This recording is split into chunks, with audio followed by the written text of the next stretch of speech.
Welcome to Down to Dunk. I'm your host, Andrew Schlecht. We're part of the Athletic Podcast Network.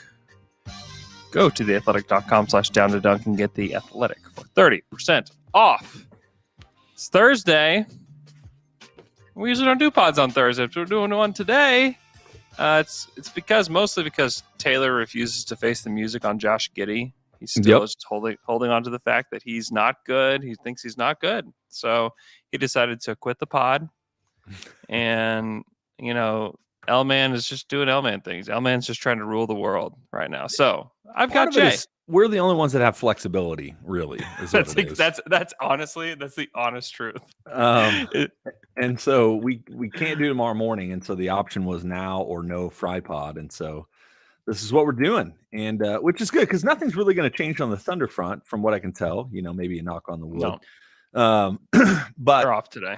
Yeah, exactly. There shouldn't be anything that happens between now and tomorrow morning that's going to change it. And on top of that is we get to give as fresh of responses as we can to, I don't know, maybe the best win in the history of the franchise.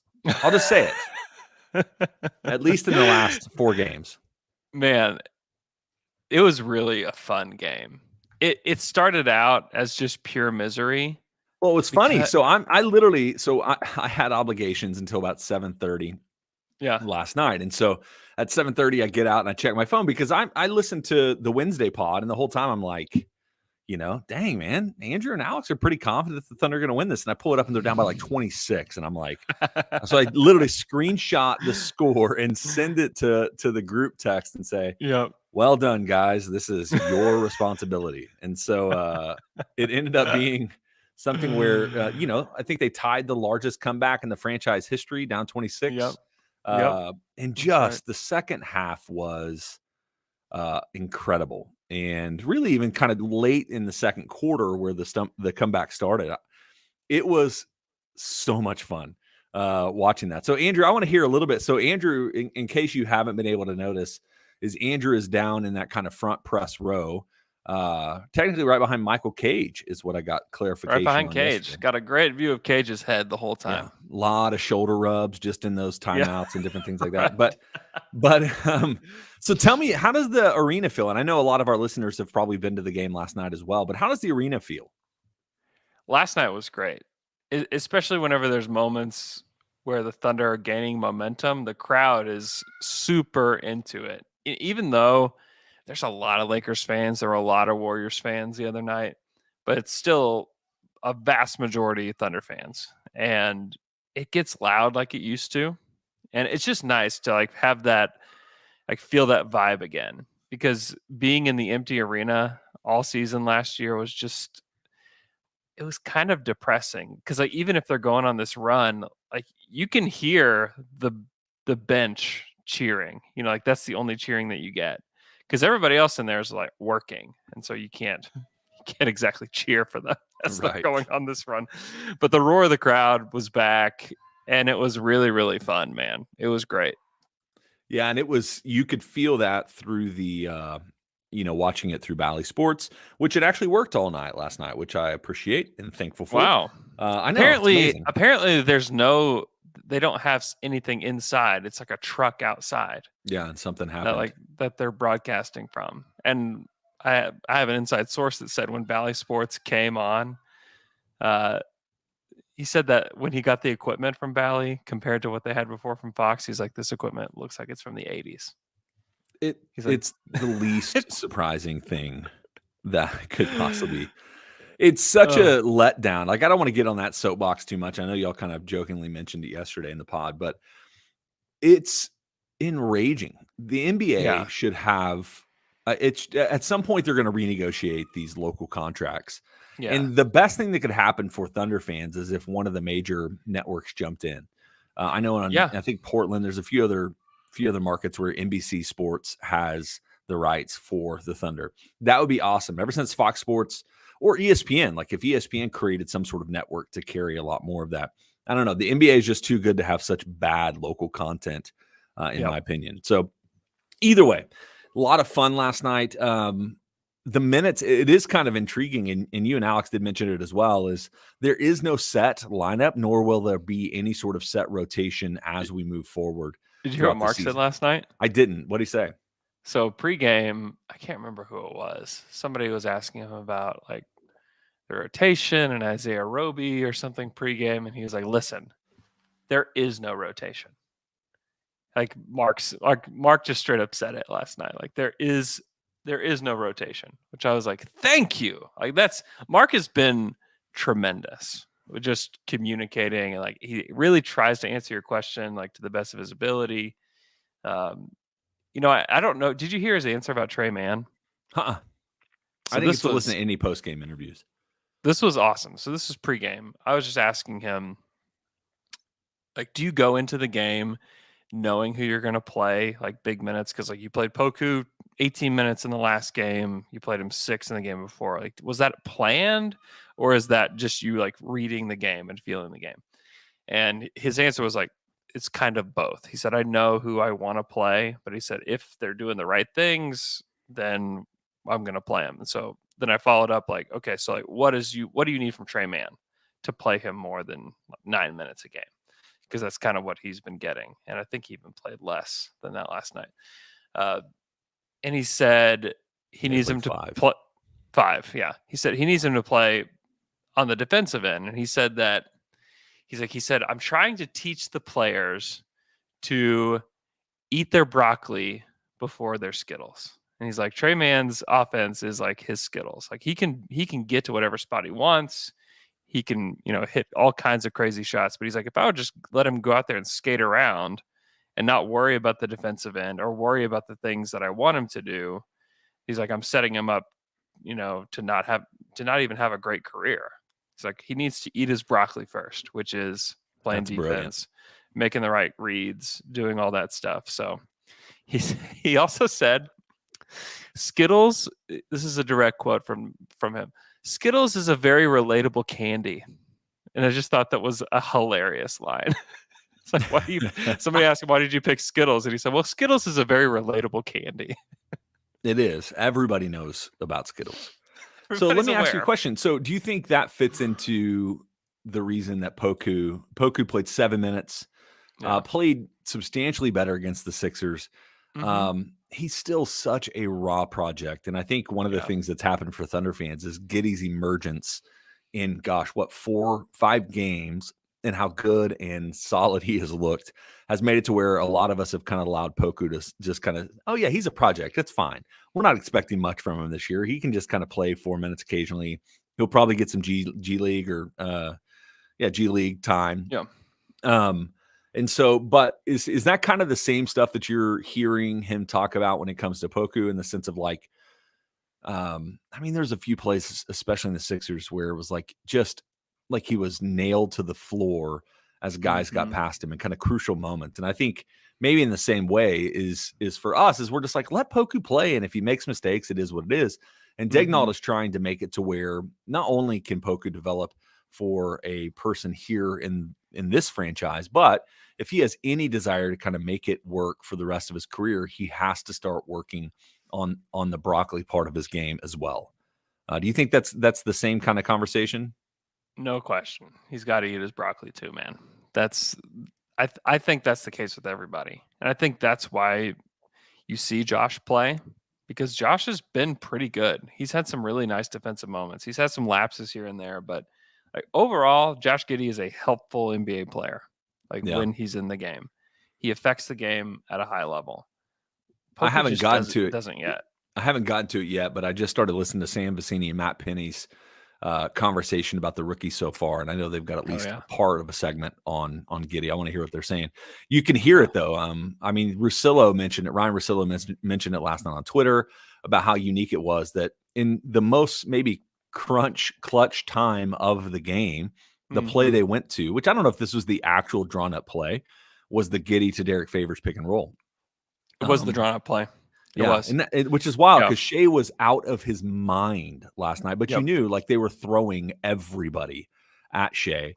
And so putting the ball in Giddey's hands with the game on the line was huge. They did it again as he inbounded the ball, and that did not work out quite as well when he threw it directly to Carmelo Anthony in rhythm for the three-point shot. But Giddey has been fantastic, man. He has been everything that I hope for in the sixth pick and more. I'm really excited about what he's going to develop into. There were certain plays like he just can find guys. He's not as flashy as LaMelo. Like, I understand that. Like, he hasn't done all the ludicrous plays that LaMelo. He doesn't do the home run stuff that LaMelo does, where it's like a 50-50 ball at times, but like he doesn't do that. But he makes just really solid passes. And that Kenrich pass. Where he just rifled it. And so Giddey basically talked at post game about everything that you're talking about. Like, he admitted, like, man, he's like, I threw the ball to the exact wrong person in Melo. He's like, he said he was just like horrified that he had done that. He's like, I can't believe it landed in his hands. And then Melo post game said that he, didn't, it didn't like click in his head that like he had like another second to like set up. Yeah, it felt rushed. Shot. Yeah. And then he said, so with Kenrich, that Kenrich play, he said before that possession, he said he went to Kenrich and said, just cut and I'll find you. Like, just go and I will find you. And he said he's learning, he's figuring out how players like to receive the ball and when they like to. And he's like, he's basically like quarterbacking this team when he's out there. He said, Kenrich, like, you just go. And he's like, I'm going to get you.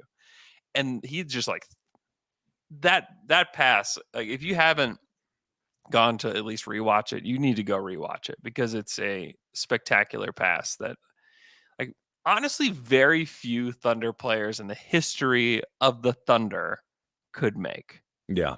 Like, it's probably Russ, and then it's probably Giddey. And Giddey, the thing that Giddey does better than Russ is, like, he's always just like right in the pocket.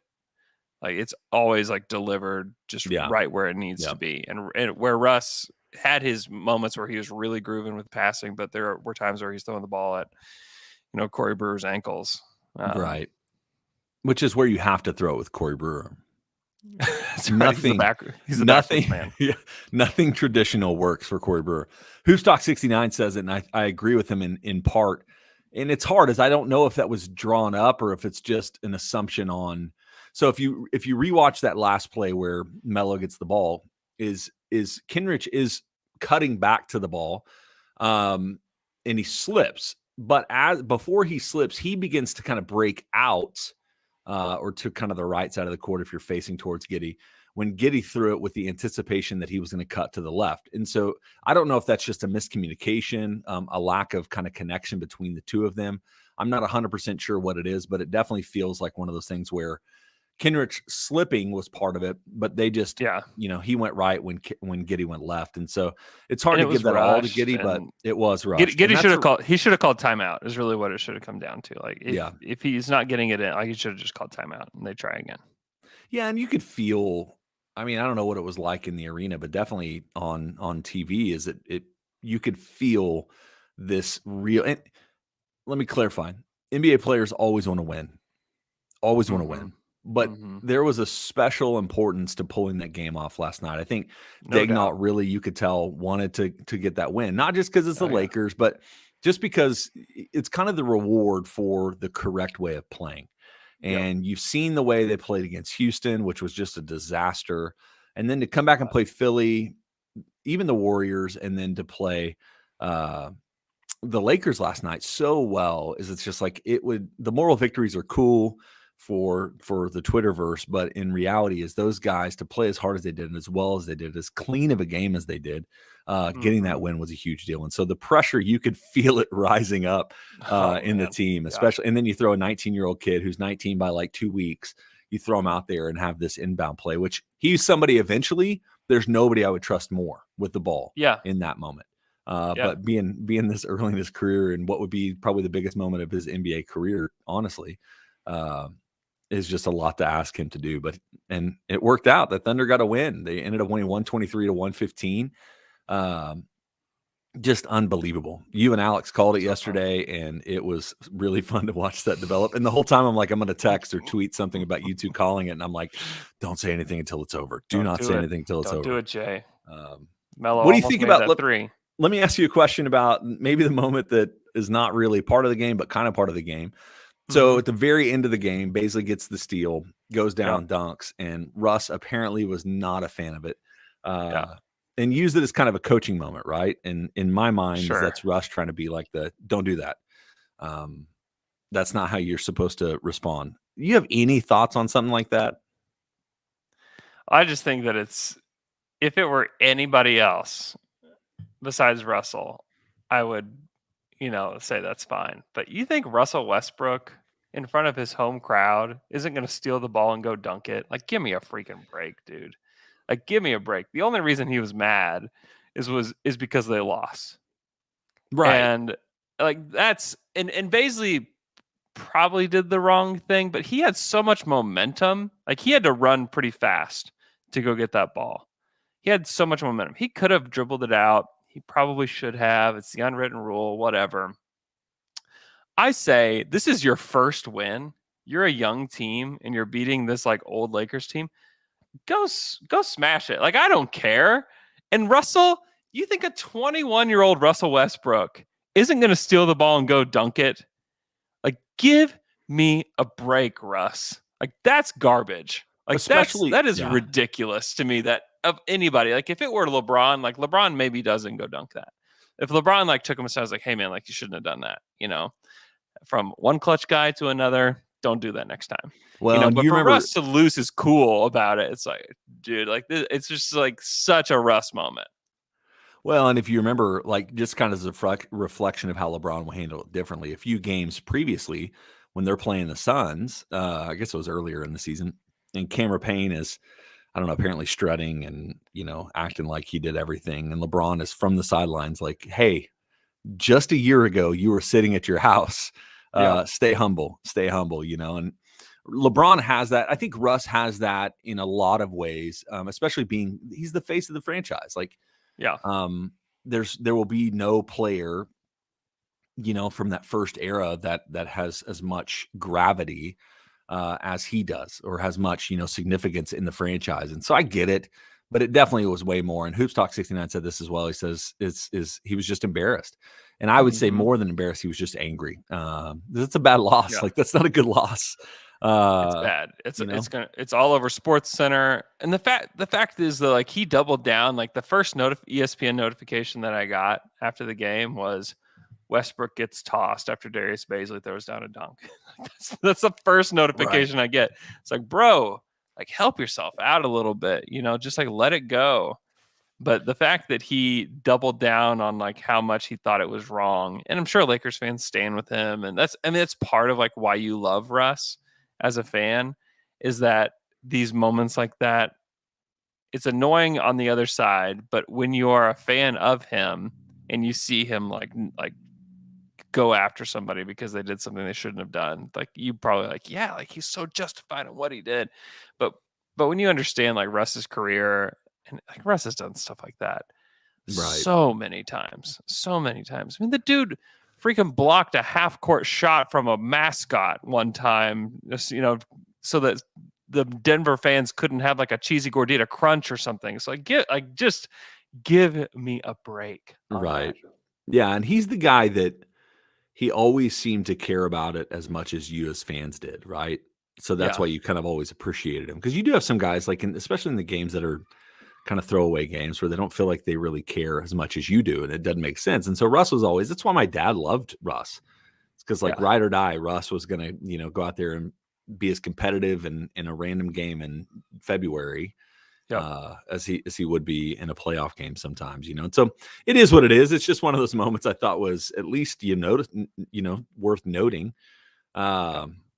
So, but I don't know. There's too many good things about the Thunder in order that I'm not going to harp too much on that. So just looking through the box score, I thought Bazley was actually really, really good last night. I think he's turning a corner in some of the things that he's doing, but the difference maker for last night is he was 4 of 8 from the 3-point line. Like, him hitting 50% of his threes, which is not going to happen with regularity, but right. him shooting that ball with confidence. But the thing that's been the most impressive, because I've probably been a little bit more on the positive about Bazley this year than maybe some of the general kind of feels about him. And I know that Alex kind of mentioned this a little bit as well, is I do think he's working to finish more aggressive than he ever has in his career. And that's a big deal. I don't love the hero ball that he kind of started the season with, but in the last few games, as they've all figured out a little bit about what they're going to be, I think Bazley has found a pretty decent role. If he can shoot, it changes everything. He cut out the hero ball stuff last night, though. Yep. Like that's there weren't possessions where the thing that killed me is when he'd get the ball and he'd stop and he'd be like, all right, my turn. Last night it was, he moved it quick. He had a couple passes that were, he'll be credited with a potential assist on at least 2 that I remember.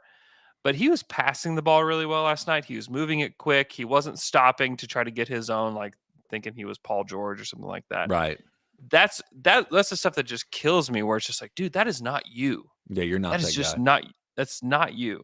So last night I thought it was like the perfect Bazley game, where Mark put him in late, and he needed to be in there because he's one of the only like long rangy athletes on the team, and you need those kind of guys in the NBA. You do. But whenever he plays ISO ball, when he doesn't share the ball, when he's not making quick decisions, it's like he doesn't need to be out there at all. Like that, that's why he didn't play much in the last game. Yep. And because he did the opposite, that's why he played a ton against the Lakers. I thought he had a really nice game. He, Mark said he course corrected. Yeah, he absolutely. It's because he started eating his broccoli, man. Ate his broccoli. Eat your broccoli, boys. Come on, Bazley. Come on. So, dude, we got to talk Shea. We got to talk. Yeah, Shea. That's what I was about to say. Let's transition to the fact that Shea Gill, especially in the third quarter. Yeah, let me read you his third quarter stats. These are just his third quarter stats: 17 points, 2 boards, 3 assists, 4 of 6 from 3 in the third quarter, and 1 big fat shrug. And is that after he hit the big shot? Have you seen the photo? There, a guy at the Oklahoman. Oh, I got to put it up here on the stream, J-Mon. That's awesome.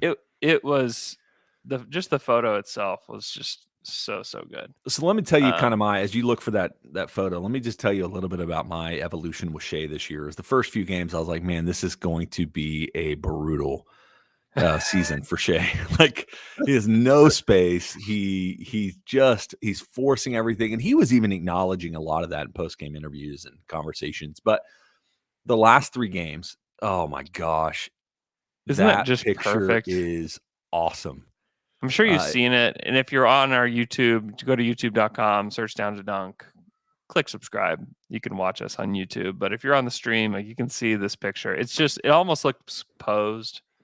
It does. That's awesome. It's so good. And he ran just like right by me doing it. And I'm like, it looked like the MJ shrug. It was hilarious. So it's one of those things where you watch it against Philly, which Philly, put Matisse Thybulle, and then Shea just took him to task, which was amazing. Yep. And then against the Warriors aren't really good perimeter defenders. Like, that's just not who they're going to be. They're going to outscore you most every single night. So it was still impressive, but it was not, like one of those things. But last night, in order to be able to just take over the game, and literally will this team to a win, Shea is, in my mind, he's a superstar. He's a superstar. Yeah. I think the whole entire purpose of this season is to pair a third, because I'm going to be honest with you as well, as I'm not ready to call him a superstar, but I think Giddey is special. And I'll call it like he's 5 special. Games into his rookie year, man. He is special for 19. If he's going to develop physically the way that every other human being that's ever gone from 19 to 20 and 20 to 25 kind of thing, I just think Giddey's going to be really, really special. So Giddey here's the reason why they need to hit on this next draft pick. Because if you can get your second best player or even your best player in this next draft, and Giddey is your third best player, oh yeah, you're set. You really have something. Yep. Like you really have something. Yeah, and I think that the thing is we're flying high today. They beat the Lakers. I still think, and I think you're absolutely right. They're a 20 to 25 win team, 22, 23, 21, somewhere around there. I think that's absolutely where they'll land, and I think that's absolutely where they need to be. Give themselves the best shot that they can to get in that top 5.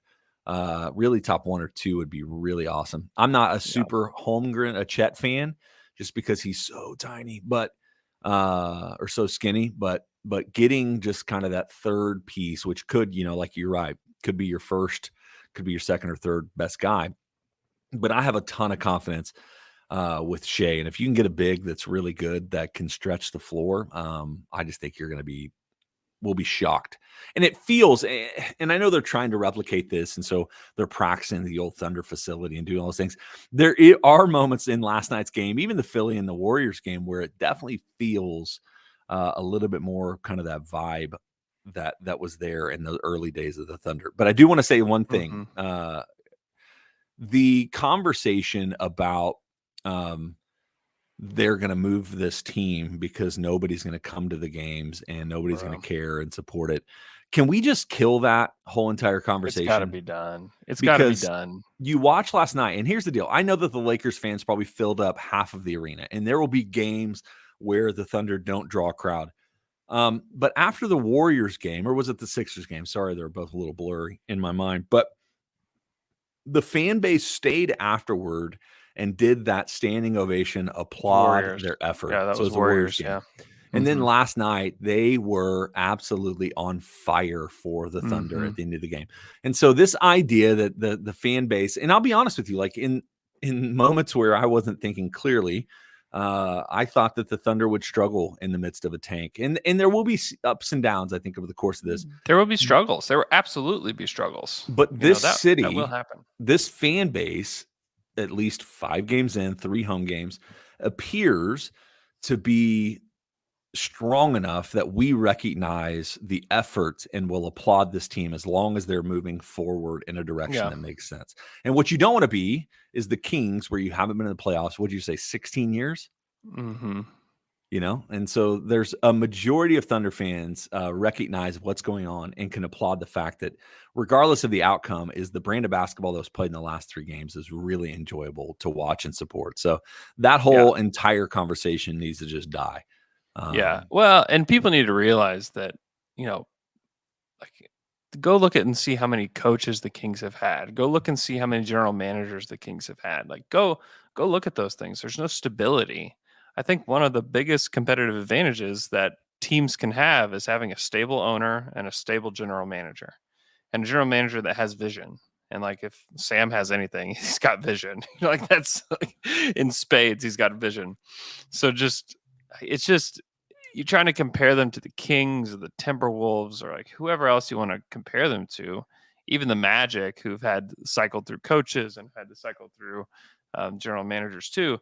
Like the Thunder, the whole time they've had one president of basketball ops, one, and they've had 3 coaches or 4 coaches is all they've had in this whole span. And like PJ was like barely here. Yeah. And so you can like, if you don't want to count him, fine. Because and I know you can't project 3. Yeah, I know you can't project this, but everything about Daignault, it just excites me about his future.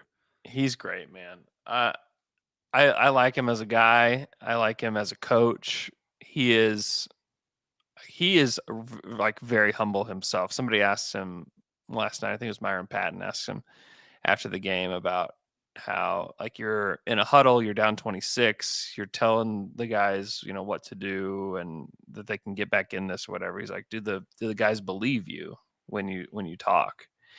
And he was like, man, I don't think these guys ever believe me, to be honest. He's like, here are the things that I continue to preach to them.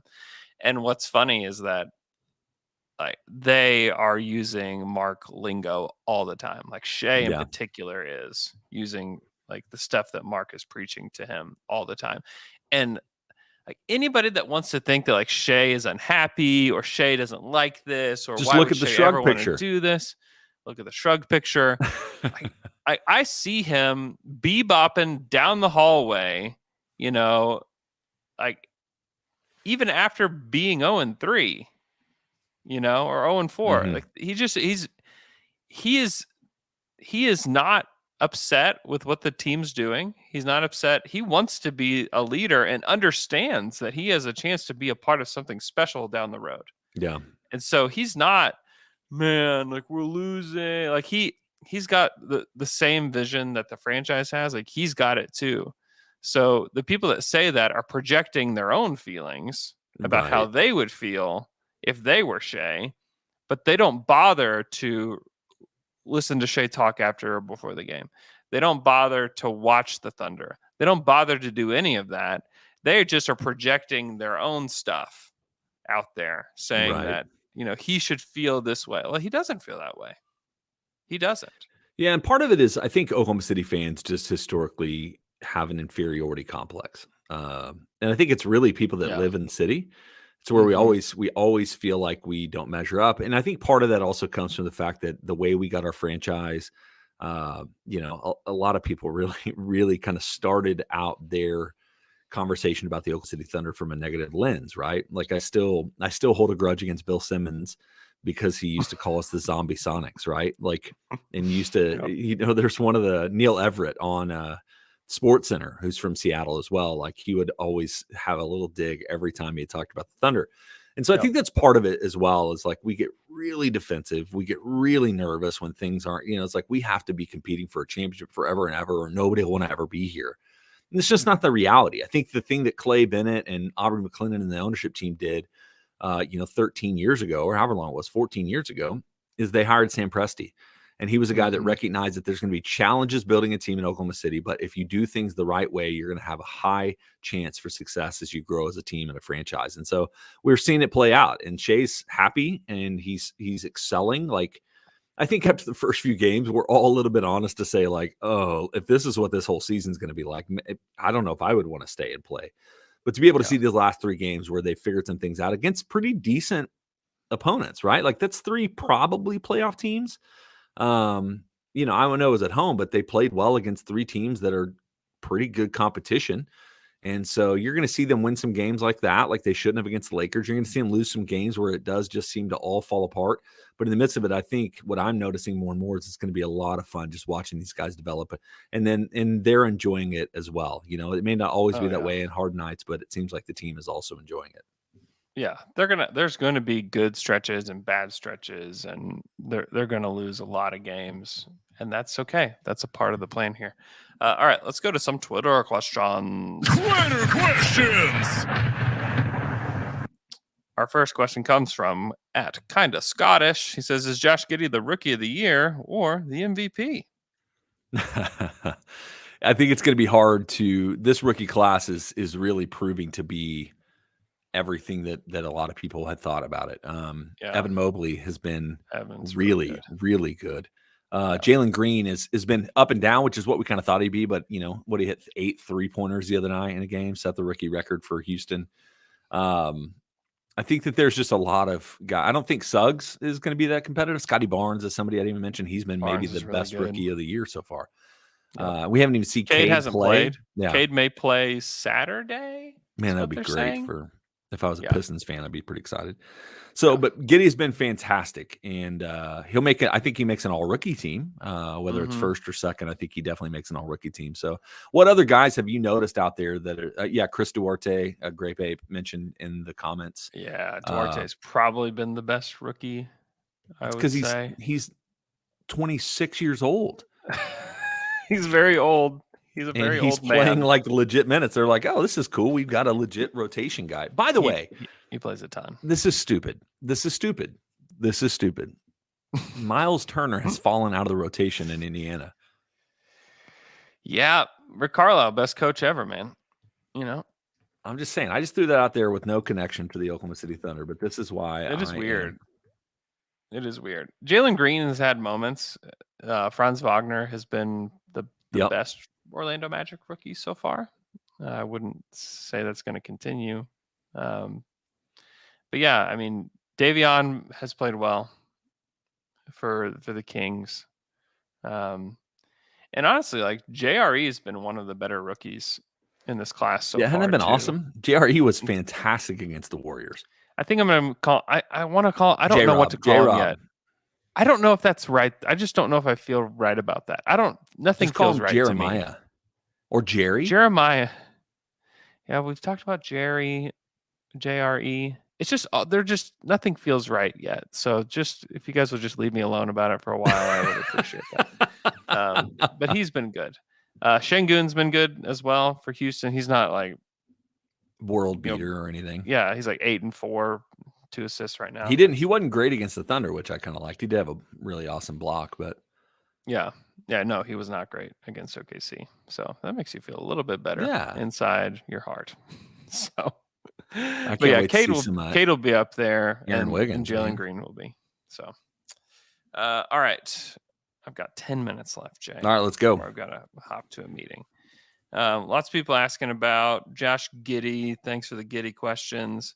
Midnight Ross wants to know, is Darius Baisley our new Jeremy Grant? I remember the Is Jeremy Grant Good segments. Will he turn a corner like Grant did? I hope so. Me too. No way to predict that, but I hope so. I think it's all about what Baisley brings attitude-wise. If he brings a real humility and willingness to do what he needs to do to develop, I think he absolutely could be like Grant. I think that's not out of the question at all. He was super duper weird before the game. I wasn't there. Honestly, a little glad I wasn't there. But I was talking to the people that were in the presser before the game, and like he was just like super pissed. Like, and maybe it was like trying to be focused before the game, or like mad about how he played, or I don't know what it was, but he was like giving like very short answers, like barely talked, and like got out of there as quick as he could, kind of thing. It's just funny because like, you watch him on social media, and like he's like has like the whole Chef Bays thing where he like wears a chef costume and everything, but then like the personality with the media is like just not there. He's definitely one of the more unique personalities that I remember around the Thunder. Yeah. Panicked Waddle wants to know, if the Thunder are a competitive playoff team in 3 years, how many guys on the current roster are in the playoff rotation? That's a great question. Favors isn't. Giddey. Favors is out. Shea, Dort, Giddey. Man, I think the biggest question is Jeremiah Robinson Earl. JRE, J-Rob, Jerry. What does he want to be called? I need to ask him. Yeah. Everybody calls him J-Rob around the team. So that would be my guess, but I need to ask him what he wants to be called. I think the biggest question for me is, what does Kenrich look like going forward? Oh, yeah, Kenrich. To me, don't trade Kenrich, because the minute you trade Kenrich, in 2 years, you're going to be looking for Kenrich. Well, and the other thing for me is even if he doesn't play super well, even if he's not playing the minutes, he very much feels like the heart and soul of this team. The hard work, the grind, all of those things. And he is good. He was playing defense on Anthony Davis and trying his hardest to, get this giant, which I always forget how big Anthony Davis is. But he's got 4 massive. inches on Baisley. It's crazy. He's huge. Amy was watching the game last night and was texting me during it. She was like, "These Lakers guys are giant, compared to the Thunder." Huge. And but I do think Kenrich is a part of that. I think Ty Jerome's gone. I don't know that he makes the rotation. He did get a lot of time last night, which is kind of nice. He didn't shoot very well, but he ended up getting 14 minutes, which is not a lot, but it is something. Yeah. I think Poku is part of that. What that is, I have no idea. I don't know what they're going to do with Roby. Poku's TBD. Yeah. Yeah, I mean, Roby's not going to be a part of the rotation. Yeah. So you're looking at Baisley, Dort, Shea, Giddey. Did you say Baisley or no? I'm no on Baisley. Yeah. JRE for sure. JRE, Jeremiah, and Kenrich. Yeah. Those are that's Trey what Man. I think that's on the team now. I'm pretty high on Trey Man, man. Dude's just got to eat his broccoli. Eat your broccoli, Trey, before we can decide anything like that. Okay, Zach Deeg wants to know, Presty calls the fry pod and says, "I'm ready to eat one marshmallow instead of waiting for two." The fry pod must agree on who to trade for, Donovan Mitchell or Zion. If there's no consensus, he'll bring Perk out of retirement to start 82 games. Donovan Mitchell. He said assuming that SGA is in the trade. Yeah, it's easy. Donovan Mitchell. Give me got me that terrified, one's too easy. That one's too easy at this point. Like Donovan's really, really good. And if you had Donovan Mitchell on this team, like it's like, well, what do you do with the 3 guys? You play them, and maybe I don't know if you sit Giddey or Dort to start the game, but like who cares? Like that's a great player. Like you just figure it out. And this team is malleable enough to where you could figure it out. Yep. And maybe Giddey gets big enough at some point. That'll be the really interesting thing is like in 5 years, like will Giddey guard 4s? I mean, he's big enough. I mean, he's already got a pretty good NBA body. Yeah, he does. So, yeah, I mean, Donovan Mitchell, I don't know who would be a comparable Trae Young. Trae Young, Donovan, Zion, or who else is kind of in that young range that Ja Morant, which Ja doesn't make a ton of sense on the Thunder. Ja's so good though, man. He's been insane. I read some stat that he scored. I don't know the exact number, but the points in the paint that he scored over this first opening 5 games or whatever, no other player since like Shaq and some other big has scored this many points in the paint to start a season or something like that. Wow. Or maybe it's Giannis and Shaq or something. Yeah, Tatum. Yeah, Grape Ape said Tatum. Jason Tatum, Donovan Mitchell's on. Yeah, I'd take Tatum probably. Oh, gosh. Dude, I've watched very little Boston. But would I take Jaylen Brown over Jason Tatum? I mean, Jalen's had a really, really nice start. He's had a really nice start. I mean, I just watched mainly that Knicks game and then bits and pieces of other stuff, but Jalen's been insane. I like Jalen a lot. It's a toss-up to me. I'd probably still take Tatum just because he's kind of shown to be that guy. But Jaylen Brown's freaking good, man. Ethan Nickelforce says, where would Giddey go in a way too early 2021 redraft? I think he would go 6th. So you've got Cade, you've got Evan Mobley, Scotty, Jalen, and maybe jump Suggs, maybe, but that's too early. It's too early. I still say 6th. I still think Suggs did enough in college that you wouldn't second guess it yet. Well, and I think the good thing about that is it felt, for some people, it felt like an overreach, even though there's a lot of reports now that the Warriors were going to take Giddey. His 6 felt early. And I think what we've seen, at least in the first 5 games, is that he's justified that position in the draft. Yep, definitely. All right. Let's see. All right, Jay. Are you miffed and are you peeved? Miffed and peeved. I don't really. Sorry, I don't really know. I don't really know what I could be miffed about with such a tremendous win for this team. It's great. I don't want to do this, but it's so freaking windy outside, Andrew. It's so windy, dude. It is so windy. I've been trying to get these projects done on the outside of my house. I was underneath fixing a table this morning. Here, it's just great. The wind is so crazy. I don't like it. Yeah, but no, man, things are good. Life is good. Took my wife's Tahoe through the car wash the other day, just trying to do something nice. I try to be a nice person. It rips off the back like emblem thing off the back. I go through this brand new car wash right over here. Just rips the thing off, and I get home and it's dangling off the back of the truck. Super miffed about it. They say that they're not liable for it. I say otherwise. It violently ripped the thing off my wife's vehicle. What do you mean you're not liable for it? So I do have a story, with a car wash. I have a miffed and peeved story about that as well. So it wasn't a car wash, but we're driving. We were heading to Florida, actually. We were heading to Memphis. So then we would go to Florida with our family. And so we're driving, and there's this construction car. It's like a garage door construction company car in front of me. And on the back of it had something that was kind of dangling and it was dragging the ground, but I thought it wasn't going anywhere. So I didn't think anything about it. I thought it was just like, it's going to be okay. So I was behind it. There's a semi truck on my side. And so I'm kind of behind it. I can't really get out of the way. It's a piece of trim that's probably 7 feet long, and it slips out of the back, lands on the ground, and such a way that I can't drive over it. So it's about 7 feet and probably about 3 inches wide. I hit it with my car, and it whips this piece of wood up and smashes and like just basically slaps my wife's car's hood.